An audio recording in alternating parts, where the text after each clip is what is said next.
Please join me in welcoming Susan Gray.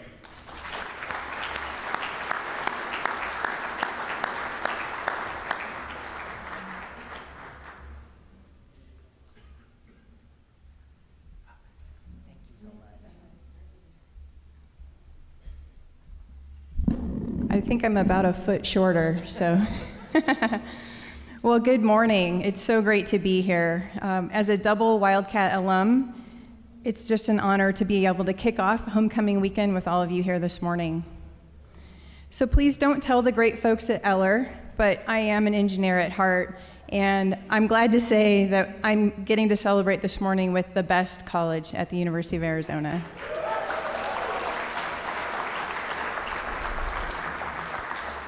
So not only am I a Wildcat, but I married a Wildcat, and I'm raising two future Wildcats.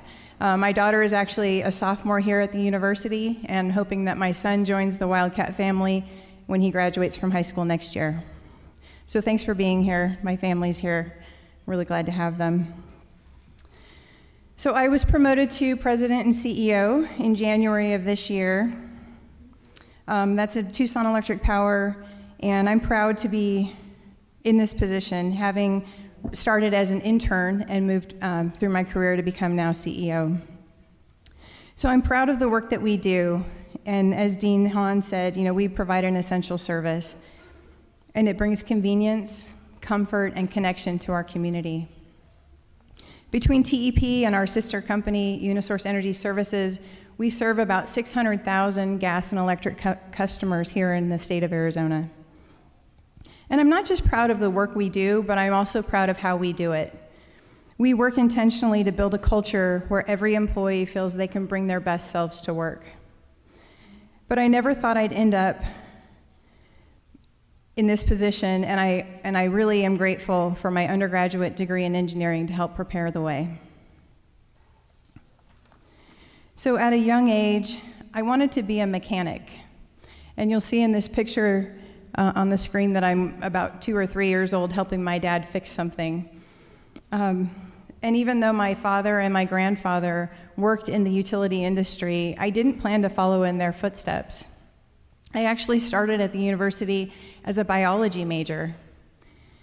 And I had the goal of becoming a doctor, but I felt that pull of the College of Engineering and made the switch after 2 years.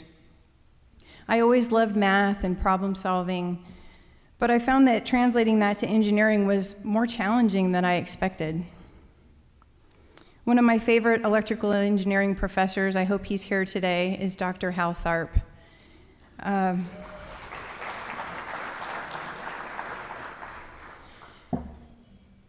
He was encouraging and remained calm every time I came running into his office with my hair on fire.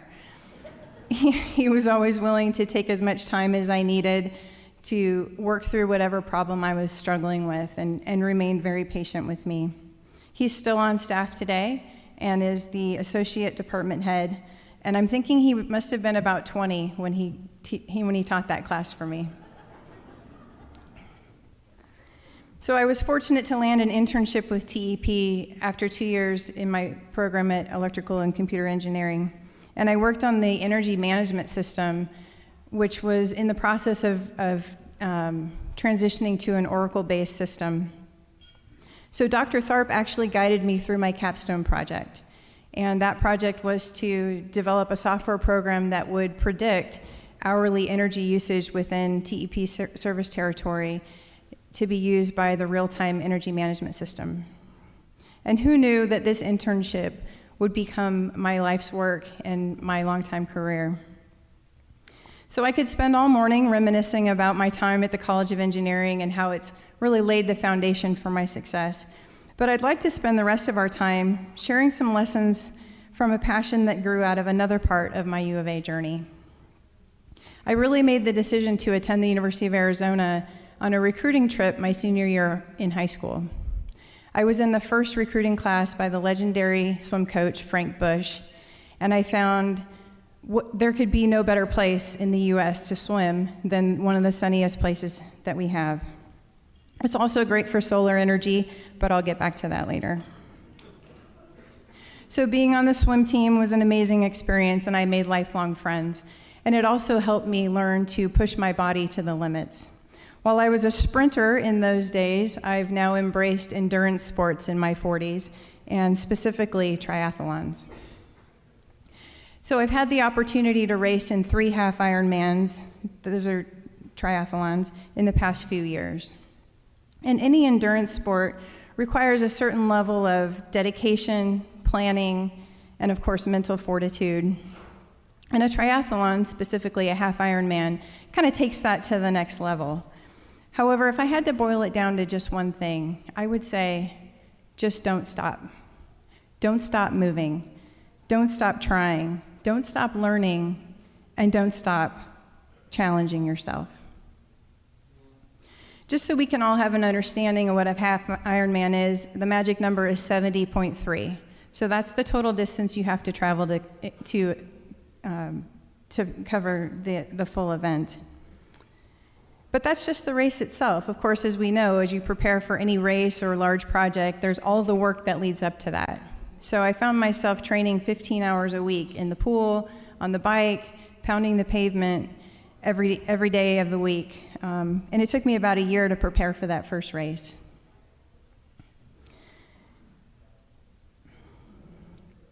So the thought of not bringing my best self to my race just wasn't an option, and it really motivated me to put the work in every day. Pre-pandemic, I traveled quite a bit for my work, and so I found myself training in every city that I visited. I would get up at 4 in the morning, whether I was on Pacific time, Eastern time, even Newfoundland time. And this is no different than how I show up to work and how I view our company's commitment to providing safe, reliable, affordable, and sustainable energy to our community. And as CEO, I feel the weight of that responsibility every day. So a triathlon, leadership, and ensuring reliable service, these are not walks in the park, right? They require constant work. And there are no cheat days when you're training for a triathlon. And there are no cheat days when you're operating a utility. Hard work and persistence are not innate abilities. These are things that I've practiced and really cultivated and honed over time. And I'm sure all of the engineering students in this room can attest that the College of Engineering was certainly part of honing those skills. So in training or during the race and also in business, it's important to set goals and to stay the course. You have to know where you're going and how you're going to get there. In an endurance race, the finish line sometimes can seem so far out of reach, right? So in a triathlon, you have to move through the different disciplines, and you may have some setbacks along the way, sometimes in your least dominant leg of the race. For me, that's the bike. But in an endurance race, when that finish line feels out of reach, you just need to keep pushing on. And this is no different than what I experience in my work life. There are components of my job that come very easy to me. I grew up in operations. All of those aspects are very, very natural for me. But some other things can push me beyond my comfort zone. So during a race and in how I approach business, instead of focusing on how far away that finish line is, I focus on shorter-term goals that will ultimately get me to the end. And our UNS vision is to be an exceptional energy provider that positively impacts the lives of our employees, customers, and community. That's a pretty tall order, and it's by design because it's aspirational, and we probably won't ever reach that actual finish line. So we've set some shorter-term goals, and one of those shorter-term goals is to help our community customers to achieve their sustainability goals. So a really great example of that is a partnership that we've been able to form with the University of Arizona, and I'm proud to share that the university set some sustainability goals, including wanting to provide all of their Scope 2 energy with renewable resources. And so we've been able to partner with them, and we've just announced this recently, to actually be that energy provider. We have a wind farm up in New Mexico and a solar plus battery project here in Tucson that is providing all of the Scope 2 energy for our campus. And this is part of Tucson Electric Power's greater plan to provide 70% of our energy through renewable resources by 2035, which is an 80% reduction in carbon emissions. This is also the first and largest utility-university renewable energy partnership in North America, so we're very proud of that. Yeah, thank you.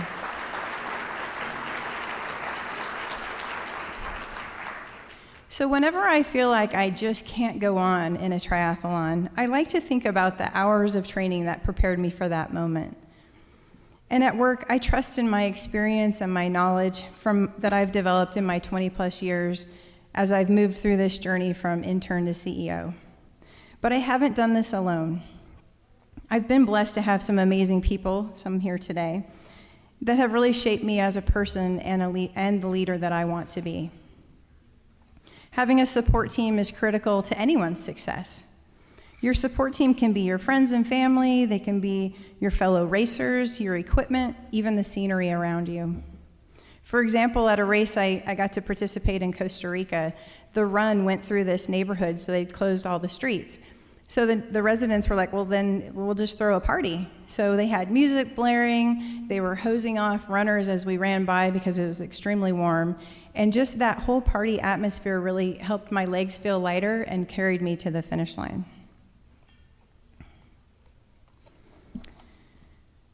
So unlike triathlons, work is a team sport. And I've learned to lean on my mentors and to rely on my amazing, diverse team.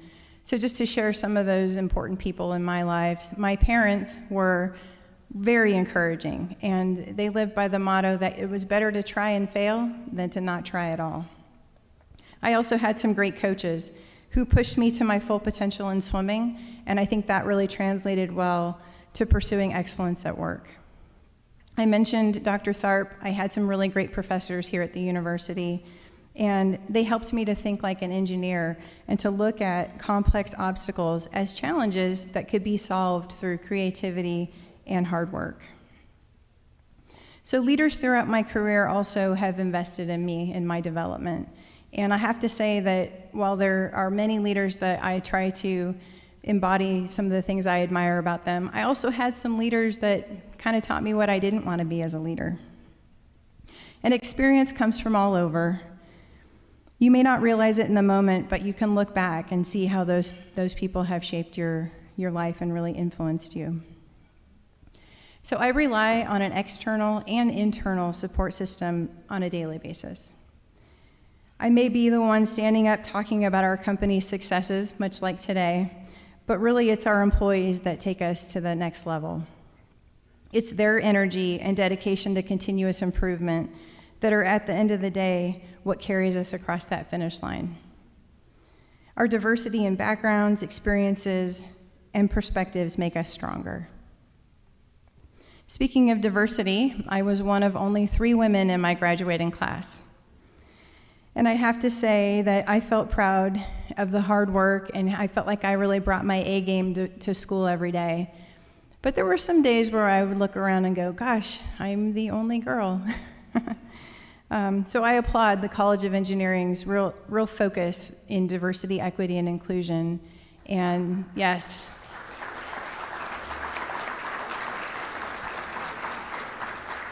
we see it here on campus, and we're starting to see it in our workforce and how that's really impacted. And as I look around the room today, and even our speakers, many more than 3 women in the room.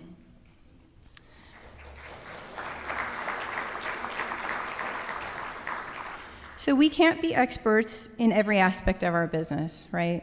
But we can build a diverse team with unique experiences that create that holistic understanding of what it takes to get the job done. And this is much like my relationship with my training partner. I taught her how to do flip turns in the pool, and she taught me how to change a flat tire that I hope I never have to do. But I think if we're open-minded and we're accepting of coaching and really invite different approaches, ultimately that's what allows us to perform at our highest level. So my personal mission statement is to be a heart-forward leader who inspires our team toward a common vision by investing in people and bringing them together to create a culture of engagement where people thrive and we can reach our full potential. I think it's important to be guided by the numbers and to lead with heart. I think probably guiding by numbers is probably something that comes very natural to all of us engineers. In a half Ironman, I mentioned that the magic number was 70.3. As I alluded to earlier, it's important to have a goal in mind, to have a plan to achieve that goal, and to have mitigating strategies in place for whatever may come along the way. Might get a flat tire, might get stung by a jellyfish. And going through the race, I could just focus on my strokes per minute. I could think about my power exertion or my overall pace. But that would only take me so far. That would be missing the inspiration. It wouldn't be as fulfilling as a race that's inspired not just by my own hard work and success, but by the hard work and success of the other athletes around me. For me, one of the best parts of the race is to cheer for other athletes. Everyone's struggling with the mental aspect of finishing an endurance race, so it's those little moments of connection and inspiration, whether I'm giving it or receiving it, that help me stay positive. I had a race in Santa Cruz, California, where I was kind of jogging the last couple of miles of the race, and I came up on a guy who had started to walk. So I just started cheering for him. Hey, come on, you can do it, And the guy started jogging with me, and we ended up finishing the race together. It was really, really a great way to finish that race. So those moments of truth, connection, and inspiration, I think are particularly important when our customers and our employees are facing unique challenges. Triathlon's an endurance sport, much like business. We can't get so focused on this quarter's earnings that we lose sight of the big long-term picture. We can't sacrifice our long-term relationships with key stakeholders just to get those short, quick wins. So last year, we had the opportunity to refresh our values through an employee-centric process. So we asked our employees, what kind of company would you be proud to work for? And we incorporated that feedback into our values. We describe these values as our DNA because they really are the genetic building blocks of everything we do. And our values reflect not only who we are today, but who we want to be, so they're aspirational. I think it was very timely to have gone through this process right before the pandemic. It was an opportunity for us to be aligned as a leadership team and to really know what kind of company we want to be that helped guide our decisions throughout this pandemic. When you lead from a foundation of values, it helps you to understand that treating employees and customers with dignity and respect is not just a priority when it doesn't conflict with the bottom line. It's a core consideration in everything we do. I'm proud to say that UNS provides a workplace that's based on these values, including safety, operational excellence, continuous learning, sustainability, an appreciation of diversity, and a strong ethical core. This serves our employees, who can then bring their best selves to work, and as well, it serves our customers, who benefit from our engaged, motivated workforce. So I'd like to end with a few quick takeaways. First is to lead with heart. Know your values and stick to them. Surround yourself with good people and support them in your process. I was so fortunate to have great people around me to support me, mentor me, and push me. And it wasn't always easy, but with that support, I was able to face those challenges head on. Leading with heart means having empathy and embracing vulnerability. People want to follow leaders who truly care about them and put others first. Be humble. Failing an electromagnetics class is certainly a lesson in humility. Okay, because of grading on the curve, I didn't actually fail the class, but I felt like I was failing the entire semester. I'm sure all of you can relate. But it was a humbling experience, and humility is at the core of my leadership style. Have fun. At TEP, we like to say, if you're not having fun, you're doing it wrong. If you're really doing something that you're passionate about, it should really be a fun and pleasurable experience. And lastly, I'll say, remember that when things get tough, just don't stop. Bear down. Thank you.